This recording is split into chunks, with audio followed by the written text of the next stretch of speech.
Good morning प्यारे विद्यार्थियों। आज मैं फिर रविंद्र उच्च माध्यमिक विद्यालय के यूट्यूब चैनल पर लाइव। आज अपने 2 दिन से हिस्ट्री पॉलिटिकल दोनों सब्जेक्ट ले रहे थे। आज बच्चों के इच्छा पर आज मैं एक नया सब्जेक्ट लेकर आ रहा हूँ, क्योंकि बच्चों के कॉल आ रहे थे कि सर ज्योग्राफी कब लोगे। ठीक है, और लगभग ज़्यादातर विद्यार्थियों के ज्योग्राफी सब्जेक्ट है। आज से ज़्यादातर जो अपने वीडियो रहेंगे वो ज्योग्राफी के ही रहेंगे। ठीक है, तो सभी विद्यार्थी जो है वो वीडियो को देखें, ज़्यादा से ज़्यादा शेयर करें। ठीक है, और चैनल को सब्सक्राइब करें। देखिए, आज अपने 12वीं क्लास हो, चाहे 11वीं हो, चाहे 10वीं क्लास हो, सभी के लिए एक कॉमन टॉपिक है ज्योग्राफी का, भूगोल का। ठीक है, वो टॉपिक यदि अपन बात करें कि कौन सा है, वो टॉपिक है मानव संसाधन का। कौन सा टॉपिक है मित्रों? मानव संसाधन का है। मानव संसाधन में अपन देखेंगे जनसंख्या वितरण के बारे में। किसके बारे में देखेंगे? जनसंख्या वितरण के बारे में देखेंगे। देखिए मित्रों, मानव संसाधन,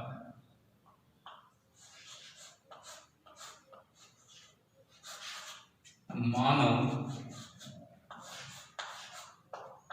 संसाधन,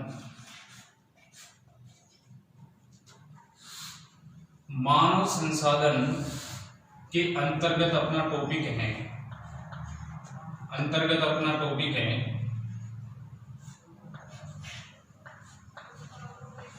जनसंख्या, जनसंख्या वितरण, जनसंख्या वितरण। मानव संसाधन में आज टॉपिक लेकर आए अपन जनसंख्या वितरण का। ठीक है, कि किस प्रकार से जो है वो जनसंख्या का वितरण किया गया है। ठीक है, भारत की जनसंख्या की भी बात करेंगे, साथ में जो है वो भारत के राज्य राजस्थान की भी अपन बात करने वाले हैं इसी टॉपिक में, मानव संसाधन के अंतर्गत जनसंख्या वितरण टॉपिक में। ठीक है मित्रों, चलो आगे बढ़ते हैं अपन। देखिए, जनसंख्या वितरण की यदि अपन बात करें कि जनसंख्या वितरण के बारे में अपन किस प्रकार से जान सकते हैं। ठीक है, इसको जानने का स्रोत क्या रहा है। ठीक है, तो देखिए, जनसंख्या वितरण को जानने का जो स्रोत है या जानने का जो आधार है वो है मित्रों जनगणना। क्या है? जनगणना। ठीक है, तो जनगणना की भी अपन बात करने वाले हैं कौन से टॉपिक में? जनसंख्या वितरण में, क्योंकि जनसंख्या जो भारत में वितरण की गई है, ठीक है, वो जानने का एकमात्र स्रोत वो जनगणना है। कौन सा है? जनगणना। तो देखिए, जनसंख्या वितरण को जानने का एक स्रोत आता है जनगणना। जनगणना कौन सा है?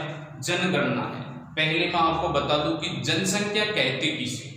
देखिए, जनसंख्या की यदि अपन परिभाषा की बात करें कि जनसंख्या कहते किसे हैं, तो जनसंख्या मित्रों कहते हैं किसी भी भौगोलिक स्थान, किसी भी निश्चित भौगोलिक स्थान व एक निश्चित समय में, किसी भी निश्चित भौगोलिक स्थान पर निश्चित समय में निवास करने वाले लोगों की संख्या को क्या कहते हैं? जनसंख्या। क्या कहते हैं मित्रों? जनसंख्या।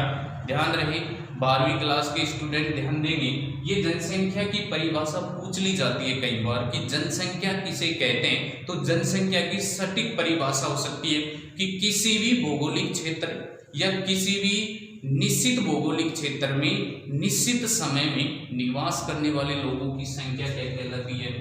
जनसंख्या कहलाती है। निश्चित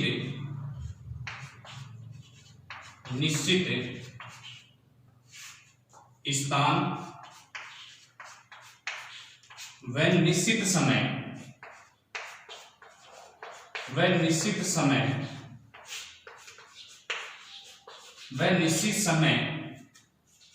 में निवास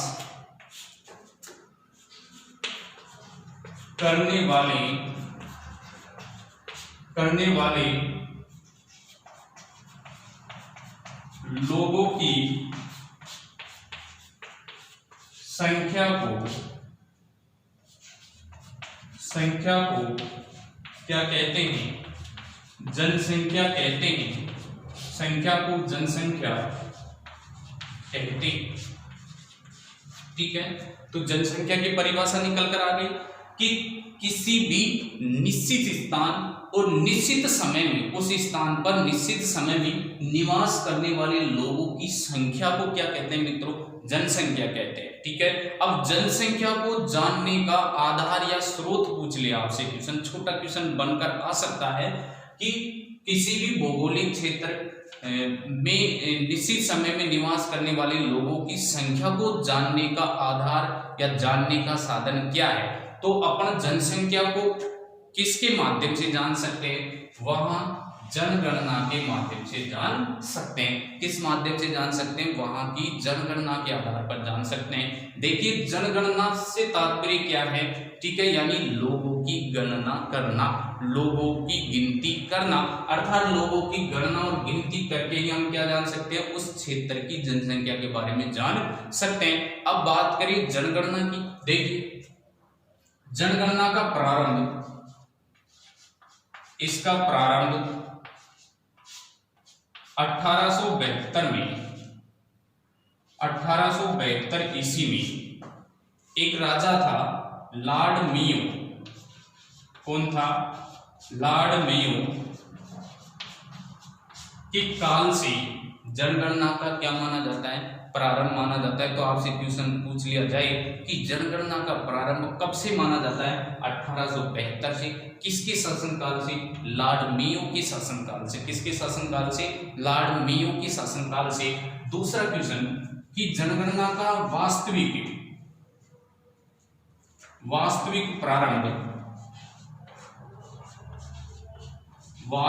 प्रारंभ या कह सकते हैं व्यवस्थित रूप से जनगणना का प्रारंभ, वास्तविक प्रारंभ 1881 में किसके शासनकाल में? लॉर्ड रिपन के शासनकाल में जनगणना का वास्तविक प्रारंभ, व्यवस्थित प्रारंभ माना जाता है। तो देखिए मित्रों, याद रखना कि जनगणना का प्रारंभ तो कब से माना जाता है? 1872 में। किसके शासनकाल में? लॉर्ड मेयो के शासनकाल में। जबकि जनगणना का वास्तविक या व्यवस्थित प्रारंभ कब से माना जाता है? 1881 से। किसके शासनकाल में? लॉर्ड रिपन के शासनकाल में माना जाता है। व्यवस्थित या वास्तविक प्रारंभ से तात्पर्य क्या है? व्यवस्थित या वास्तविक प्रारंभ से तात्पर्य है कि 1881 से जनगणना 10 वर्षों के अंतराल से प्रारंभ हो गई थी, क्योंकि जनगणना जो है वो कितने वर्षों के अंतराल में होती है? 10 वर्षों के अंतराल में होती है। और 1881 से ये 10 वर्षों के अंतराल से जनगणना प्रारंभ होना चालू हो गई थी। इसलिए अपन कहते हैं कि जनगणना का व्यवस्थित प्रारंभ 1881 से माना जाता है। किसके शासनकाल से? लॉर्ड रिपन के शासनकाल से। यहां तक क्लियर है। अपन कह सकते हैं कि जनगणना प्रत्येक 10 वर्ष में, कितने वर्ष में? 10 वर्ष में होती है। प्रत्येक 10 वर्ष में होती है। और ये प्रत्येक 10 वर्ष में कब से प्रारंभ हुई? 1881 से प्रारंभ हुई। इसलिए अपन कह सकते हैं कि व्यवस्थित रूप से जनगणना का प्रारंभ 1881 से है। यहां तक क्लियर है। देखिए, इसके अलावा यदि अपन बात करें कि जनगणना का जो लोगो है, जनगणना का लोगो या प्रतीक चिन्ह कह सकते हैं, या कह सकते हैं इसको लोगो। जनगणना का जो लोगो है वो किसको माना जाता है? एक प्रगणक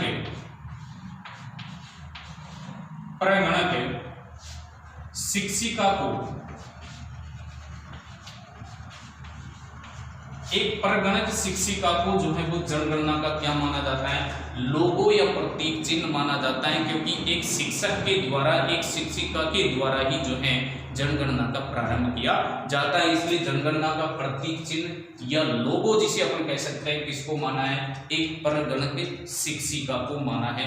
एक से बढ़कर एक क्वेश्चन निकल कर आ रहे हैं मित्रों, ध्यान से देखते जाना वीडियो। पर जनगणना का प्रारंभ, या जो है वो 1872 से लॉर्ड मेयो के शासनकाल से, लेकिन व्यवस्थित रूप से प्रारंभ 1881 से किसके शासनकाल से, लॉर्ड रिपन के शासनकाल से। जनगणना का प्रतीक चिन्ह किसे माना है, लोगो किसे माना है, एक परगणक शिक्षिका को माना है। जनगणना कितने वर्षों के अंतराल से होती है, 10 वर्षों के अंतराल से होती है। ये कब से चालू हुई, 1881 से 10 वर्षों के अंतराल से चालू हुई, इसलिए इसे कहते हैं कि व्यवस्थित रूप से 1881 में चालू हुई। ठीक है, प्रतीक चिन्ह हो गया। इसके अलावा देखिए जनगणना का एक देह वाक्य भी है, जनगणना का एक वाक्य है देह वाक्य जिसे अपन कह सकते हैं। देखिए जनगणना का जो देह वाक्य है वो देह वाक्य हो जाएगा, देह वाक्य जनगणना का देह वाक्य है, हमारी जनगणना, हमारी जनगणना,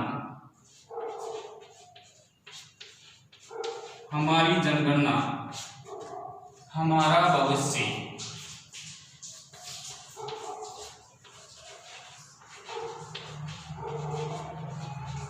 हमारी जनगणना हमारा भविष्य, ये जनगणना का क्या है मित्रों, देह वाक्य है। ठीक है, प्रतीक वाक्य भी जिसे अपन कह सकते हैं। प्रतीक चिन्ह पूछे तो परगणक शिक्षिका, प्रतीक वाक्य पूछे, देह वाक्य पूछे तो हमारी जनगणना हमारा भविष्य। ठीक है, यहां तक क्लियर हो जाना चाहिए। प्रारंभ 1872 में लॉर्ड मेयो के काल से, लेकिन व्यवस्थित रूप से नहीं। वास्तविक या व्यवस्थित रूप से प्रारंभ कब से, 1881 से। किसके शासनकाल में, रिपन के शासनकाल में। जनगणना कितने वर्षों के अंतराल से होती है, 10 वर्षों के अंतराल से होती है। प्रतीक चिन्ह क्या है, एक परगणक शिक्षिका, लोगो क्या है, परगणक शिक्षिका, देह वाक्य क्या है, हमारी जनगणना हमारा भविष्य, हमारी जनगणना हमारा भविष्य। ठीक है, ये जनगणना के बारे में प्रारंभिक स्थिति थी। अब अपने यदि अपन बात करें कि जनगणना जो भारत की जनगणना है, वो भारत की जनगणना वर्तमान में 2011 की जनगणना वर्तमान में चल रही है। तो अपन बात कर लेते हैं भारत की जनसंख्या वितरण के बारे में कि भारत में 2011 की जो जनगणना है उसका प्रारंभ किस प्रकार से है, 2011 की जनगणना का क्रम क्या है, उसका सामान्य परिचय क्या है, इसके बारे में अपन बात करने वाले हैं। यहाँ तक क्लियर हो गया होगा आपके। ठीक है, जनसंख्या मानव संसाधन में पहला टॉपिक जनसंख्या वितरण। जनसंख्या को जानने का स्रोत क्या है, जनगणना। जनगणना का प्रारंभ 1872 में लॉर्ड मेयो के काल से, व्यवस्थित रूप से प्रारंभ 1881 में लॉर्ड रिपन के काल से। कितने वर्षों के अंतराल से होती है, 10 वर्षों के अंतराल से। प्रतीक चिन्ह क्या आता है, परगणक शिक्षिका। देह वाक्य क्या है, हमारी जनगणना हमारा भविष्य। यहाँ तक क्लियर है। देखिए आगे भारत की जो जनगणना है, भारत की जनगणना वर्तमान में 2011 की चल रही है। अब 2011 की जनगणना के बारे में मैं कुछ सामान्य तथ्य लिख रहा हूं, उसको ध्यान से देखना।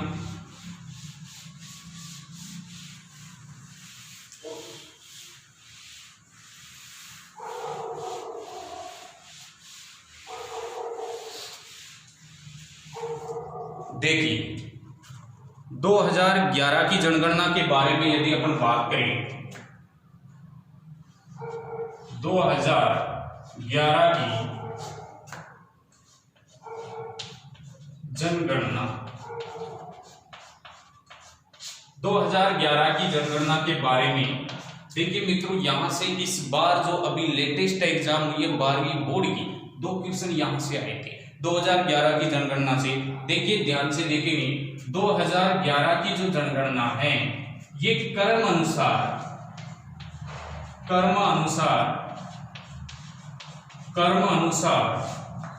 कौन से नंबर की है, 15वीं जनगणना है। कौन सी है, देखिए 2011 की जो जनगणना है भारत की, वो क्रम अनुसार कौन से नंबर की है, 15वीं नंबर की है। ठीक है, इसके अलावा अपन बात करें कि स्वतंत्र भारत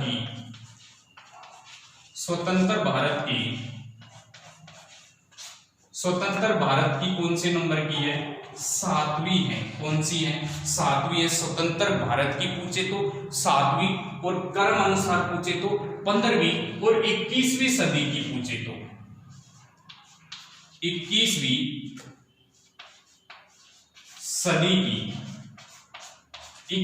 सदी की कौन सी जनगणना है, 21वीं सदी की दूसरी जनगणना है। कौन सी है? 21वीं सदी की दूसरी जनगणना है। कौन सी? 2011 की जनगणना के बारे में अपन बात कर रहे हैं। 2011 की जनगणना जो क्रमानुसार कौन सी है? 15वें नंबर की है। स्वतंत्र भारत की कौन सी है? 7वें नंबर की है। 21वीं सदी जो वर्तमान में चल रही है इसके अनुसार कौन से नंबर की हो गई? दूसरे नंबर की हो गई। ये तीनों क्रम आपको याद रखना है। क्रमानुसार पूछे तो 15वीं, स्वतंत्र भारत की पूछे तो 11वीं और 21वीं सदी की पूछे तो दूसरी। कौन सी जनगणना के बारे में बात हो रही? 2011 की जनगणना जो भारत की जनसंख्या वितरण के बारे में हमें बताती है। देखिए आगे 2011 की जनगणना के अनुसार 2011 की जनगणना के अनुसार भारत की जनसंख्या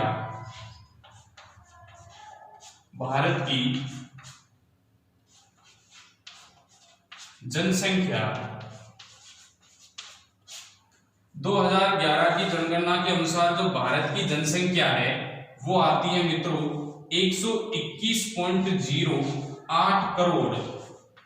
121.08 करोड़ ये भारत की जनसंख्या है। 2011 की जनगणना के अनुसार भारत की जनसंख्या कितनी है? 121.08 करोड़। ये विश्व की जनसंख्या की कितनी प्रतिशत है? देखिए ये विश्व की जनसंख्या की कितनी प्रतिशत है? विश्व की जनसंख्या की 17.5% है। विश्व की जो टोटल जनसंख्या है उसकी 17.5% किसकी जनसंख्या है? भारत की जनसंख्या है। और भारत इस जनसंख्या के अनुसार भारत का विश्व में कौन सा स्थान है? जनसंख्या के अनुसार भारत का विश्व में दूसरा स्थान है। कौन सा स्थान है? दूसरा स्थान है। ठीक है, जनसंख्या के अनुसार भारत का विश्व में कौन सा स्थान हो गया? दूसरा स्थान, क्योंकि भारत की जो जनसंख्या है विश्व की टोटल जनसंख्या की 17.5% है। ठीक है, यानी टोटल जनसंख्या 121.08 करोड़ जो विश्व की कुल जनसंख्या की कितनी है? 17.5% है। ये क्वेश्चन इसी साल पूछा हुआ क्वेश्चन है मित्रों कि भारत की जो जनसंख्या है वो विश्व की जनसंख्या की कितनी प्रतिशत है? 17.5। जनसंख्या के आधार पर भारत का कौन सा स्थान आता है? दूसरा आता है। जबकि याद रखना क्षेत्रफल के अनुसार भारत का कौन सा स्थान है? क्षेत्रफल के अनुसार भारत का 7वां स्थान है मित्रों। कौन सा है? 7वां। पहले स्थान पर है क्षेत्रफल में रूस और जनसंख्या में विश्व में पहला स्थान आता है चीन का। जनसंख्या में पहला स्थान किसका है? जनसंख्या में पहला स्थान प्रथम स्थान आता है चीन का।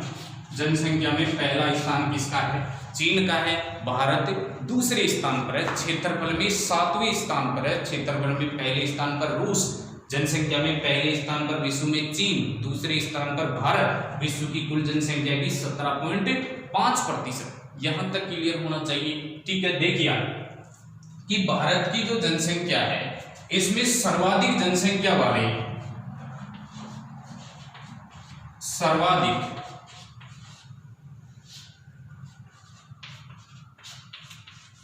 जनसंख्या वाले राज्य भारत में सर्वाधिक जनसंख्या वाले राज्यों की बात करें तो देखिए सर्वाधिक जनसंख्या वाले राज्यों में जो पहला स्थान आता है वो आता है उत्तर प्रदेश का। किसका है मित्रों? उत्तर प्रदेश का, यानी भारत का जनसंख्या की दृष्टि से सबसे बड़ा राज्य उत्तर प्रदेश। दूसरा स्थान आता है महाराष्ट्र का। किसका आता है? महाराष्ट्र का। और तीसरा स्थान किसका आता है?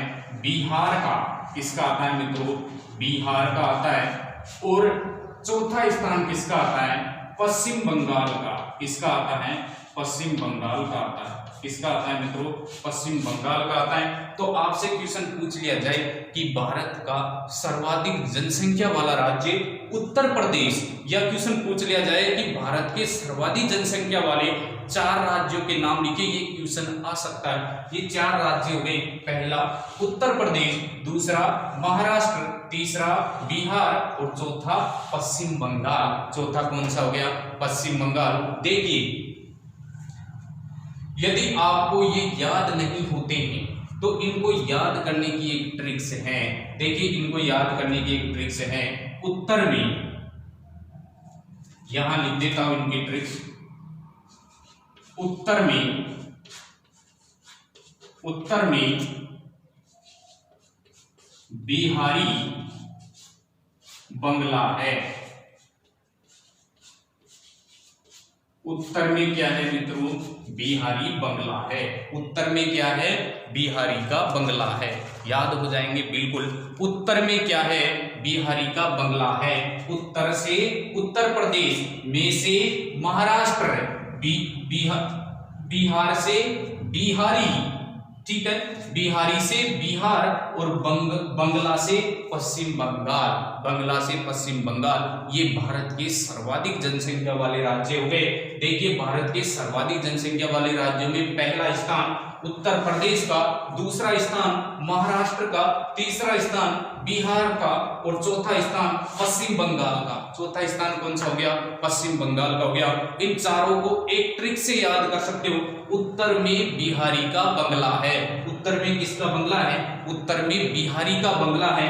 उत्तर से उत्तर प्रदेश, में से महाराष्ट्र, बिहारी से बिहार, और बंगला से पश्चिम बंगाल। ये चारों को याद करने की ट्रिक्स है। बिल्कुल इजी है, आराम से याद हो जाएंगे मित्रों। ध्यान पूर्वक पढ़ते हुए चलिए, एक भी क्वेश्चन बाहर नहीं जाएगा। ठीक है, देखिए, भारत की जनसंख्या 121.8 करोड़, जो विश्व की जनसंख्या की 17.5% है। जनसंख्या की दृष्टि से भारत का स्थान दूसरा, और पहला स्थान किसका है? फिर चीन का। क्षेत्रफल की दृष्टि से भारत का स्थान 7वां, पहला स्थान रूस का। सर्वाधिक जनसंख्या वाले राज्य भारत के, पहला उत्तर प्रदेश, दूसरा महाराष्ट्र, तीसरा बिहार, और चौथा पश्चिम बंगाल। चौथा कौन सा हो गया? पश्चिम बंगाल। ठीक है, चारों को याद करने की ट्रिक्स है। उत्तर में बिहारी का बंगला है। उत्तर में किसका बंगला है मित्रों? बिहारी का बंगला है। उत्तर से उत्तर प्रदेश, में से महाराष्ट्र, बिहारी से बिहार, बंगला से पश्चिम बंगाल। ठीक है, बिल्कुल इजी है मित्रों। यहां तक आपके समझ में आ गया होगा। देखिए, आगे बढ़ते हैं। ठीक है,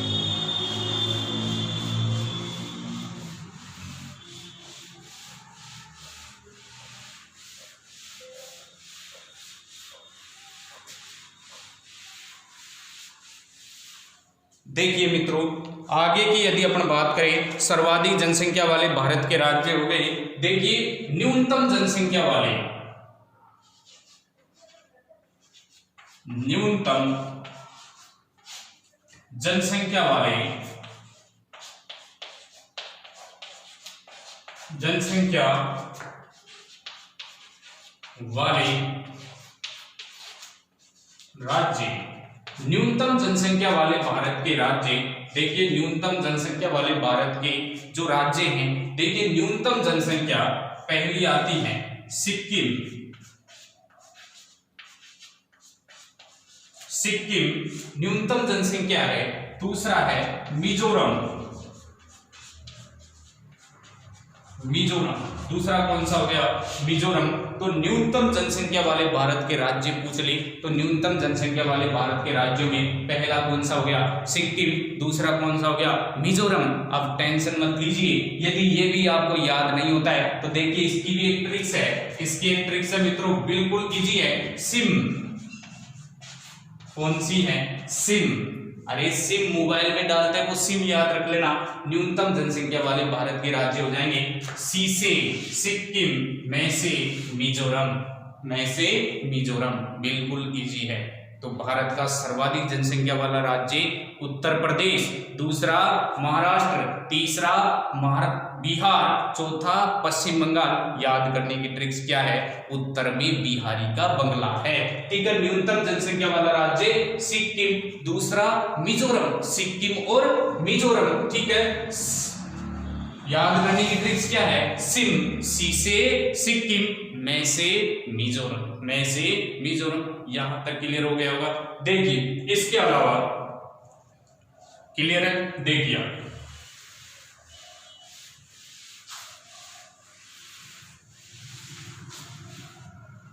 इसके अलावा यदि अपन बात करें भारत की चल रही बात, भारत की शहरी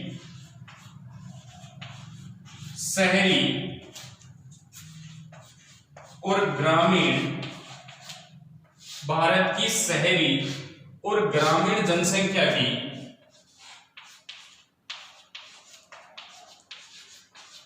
भारत की शहरी और ग्रामीण जनसंख्या की, तो भारत की शहरी और ग्रामीण जनसंख्या की यदि अपन बात करें तो देखिए मित्रों, ध्यान से देखना, भारत की जो शहरी जनसंख्या है उसका प्रतिशत टोटल जनसंख्या का 31.80% शहरी जनसंख्या है। भारत की टोटल जनसंख्या 121.8 करोड़ में से 31.80% कौन सी है? शहरी जनसंख्या है। और ग्रामीण जनसंख्या जो है वो 68.20% क्या है मित्रों? ग्रामीण जनसंख्या है। कौन सी है? ग्रामीण जनसंख्या। ये दोनों क्वेश्चन इसी साल पूछे हुए हैं। शहरी जनसंख्या 31.80%, ग्रामीण जनसंख्या 68.20%। अब बात आती है कि सर्वाधिक शहरी जनसंख्या किसमें है और सर्वाधिक न्यूनतम शहरी जनसंख्या किसमें है, ठीक है, और सर्वाधिक ग्रामीण जनसंख्या किसमें है और न्यूनतम ग्रामीण जनसंख्या किसमें? ध्यान से देखना मित्रों। देखिए, शहरी जनसंख्या की यदि अपन बात करें तो इसमें सर्वाधिक की बात कर लेते हैं। तो सर्वाधिक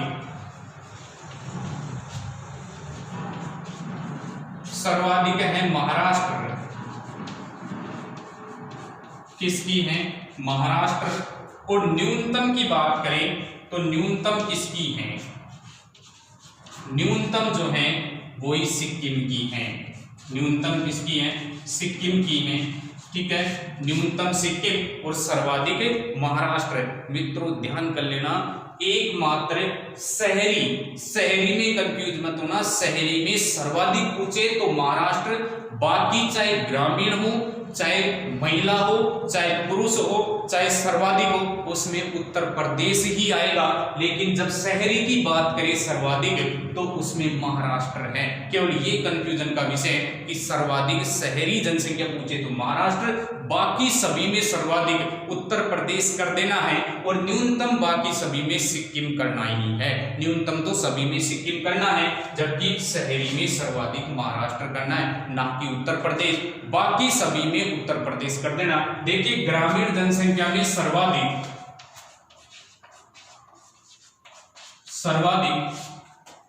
किसकी है? उत्तर प्रदेश। अब चाहे ग्रामीण हो, चाहे महिला हो, चाहे पुरुष हो, ठीक है, चाहे भारत की सर्वाधिक जनसंख्या वो उत्तर प्रदेश ही होगा। लेकिन एक जगह कंफ्यूजन मत हो जाना, शहरी जनसंख्या सर्वाधिक पूछे तो वहां महाराष्ट्र करना है, न्यूनतम तो सिक्किम ही है। न्यूनतम तो क्या है? सिक्किम है। देखिए, न्यूनतम जनसंख्या जो है वो किसकी है? वो सिक्किम आ जाएगा। कौन सा आ जाएगा? सिक्किम, ठीक है। तो ये कौन सी हो गई? भारत की शहरी और ग्रामीण जनसंख्या हो गई मित्रों। तो ध्यान करना, शहरी जनसंख्या सर्वाधिक महाराष्ट्र, बाकी सभी में उत्तर प्रदेश। जैसे ग्रामीण में सर्वाधिक उत्तर प्रदेश, सर्वाधिक महिला जनसंख्या पूछे तो उत्तर प्रदेश, सर्वाधिक पुरुष जनसंख्या पूछे तो उत्तर प्रदेश, न्यूनतम पूछे तो महिला या पुरुष सिक्किम, और न्यूनतम चाहे ग्रामीण पूछे चाहे शहरी पूछे कौन सी हो जाएगी? सिक्किम। लेकिन सर्वाधिक शहरी में महाराष्ट्र, बाकी सभी में उत्तर प्रदेश है मित्रों। क्या है? उत्तर प्रदेश है, ठीक है। शहरी जनसंख्या का कितना प्रतिशत है? टोटल जनसंख्या का 31.80%, जबकि ग्रामीण जनसंख्या कितना है? 68.20%। कितना है मित्रों? 68.20% है। ये हो गई भारत की जनसंख्या का वितरण। कौन सा हो गया? भारत की जनसंख्या का वितरण, ठीक है। देखिए, कल अपन देखेंगे जनसंख्या वृद्धि दर, जनसंख्या घनत्व, साक्षरता, लिंग अनुपात, इन सभी के बारे में अपन बात करेंगे कल, ठीक है मित्रों। ये आपको याद हो गया होगा। धन्यवाद। इसी तरह YouTube चैनल को सब्सक्राइब करते चलिए, ठीक है। एक से बढ़कर एक वीडियो आप देखने वाले हैं, ठीक है मित्रों। धन्यवाद।